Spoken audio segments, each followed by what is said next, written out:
పహల్గామ్ ఉగ్రదాడిని నిరసిస్తూ మెదక్ గుల్షన్ క్లబ్ నుంచి రామ్దాస్ చౌరస్తా వరకు త్రివర్ణ జెండాలతో భారీ ర్యాలీ నిర్వహించారు. ఈ తిరంగా ర్యాలీలో మెదక్ ఎంపీ రఘునందన్ రావు, ఎమ్మెల్సీలు పాల్గొన్నారు. ఈ సందర్భంగా ఎంపీ రఘునందన్ రావు మాట్లాడుతూ ఆపరేషన్ సింధూర్ ను విమర్శించే మూర్ఖులకు భవిష్యత్తులో ప్రజలే తగిన రీతిలో సమాధానం చెప్తారని అన్నారు. ఉగ్రదాడిలో మానవత్వం మరిచి భర్తలను చంపి భార్యల నుదుటి సింధూరాన్ని తుడిచిన ముష్కరులకు నరేంద్ర మోడీ ఇచ్చిన సమాధానమే ఆపరేషన్ సింధూర్ అన్నారు. బొట్టును కూడా బీజేపీ రాజకీయానికి వాడుకుంటుందని కొంతమంది పలు మీడియా సంస్థల ముందు వెళ్లి మాట్లాడే వారికి ఆపరేషన్ సింధూర్ ఒక పెద్ద గుణపాఠమని అన్నారు.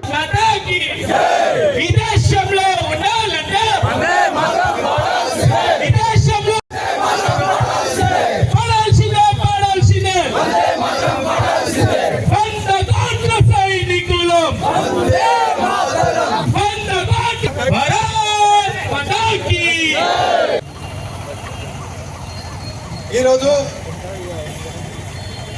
దేశమంతటా మరి పాకిస్తాన్కు బుద్ధి చెప్పిన తర్వాత సంఘీభావ ర్యాలీలో పాల్గొంటున్న అన్ని కుల బాంధవులకి, అందరికీ, హిందూ బంధువులందరికీ, ఈ దేశ ప్రేమికులందరికీ కూడా దేశ సైన్యానికి సంఘటితంగా 2 మాటలు మాట్లాడాల్సిందిగా విజ్ఞప్తి చేస్తూ, మొదట మొన్నటిదాకా బార్ అసోసియేషన్ తీవ్ర దిగ్భ్రాంతికి, ఆశ్చర్యానికి గురి కావడం జరిగింది. బట్టలు ఇప్పించి మతం పేరు మీద విచక్షణ చూపెట్టి భార్యల ముందే భర్తల్ని చంపుతూ, కొందరు ఆడబిడ్డలు ధైర్యంగా ముందుకు పోయి భర్తతో పాటు మమ్మల్ని కూడా చంపమని అన్నప్పుడు మానవత్వాన్ని మరిచి కేవలం భర్తల్ని మాత్రమే చంపి భార్యల నుదుటి సింధూరాన్ని తుడిచి తమాషా చేద్దామనుకున్నటువంటి ముష్కరులకి నరేంద్ర మోడీ గారు ఇచ్చినటువంటి సమాధానం, ఈ దేశ సైన్యం ఇచ్చిన సమాధానమే ఆపరేషన్ సింధూర్. కొంతమంది కుక్కలు మొరుగుతూ ఉన్నారు. ఆపరేషన్ సింధూర్ అని ఎట్లా పెడతారు?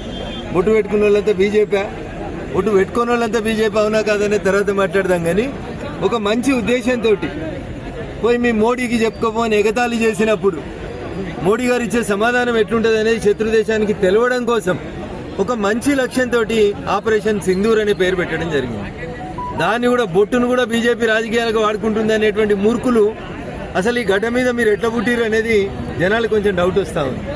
కాబట్టి దయచేసి టీవీలకు వచ్చి మాట్లాడేటువంటి పెద్ద మనుషులకు నేను చేసేటువంటి అప్పీల్ ఒకటి, నిజంగా మీరు ఈ దేశం మీద పుట్టి ఈ దేశ గడ్డ మీద మీకు ప్రేమ ఉంటే వీలైతే ఈ ప్రభుత్వానికి, సైన్యానికి సహకరించు.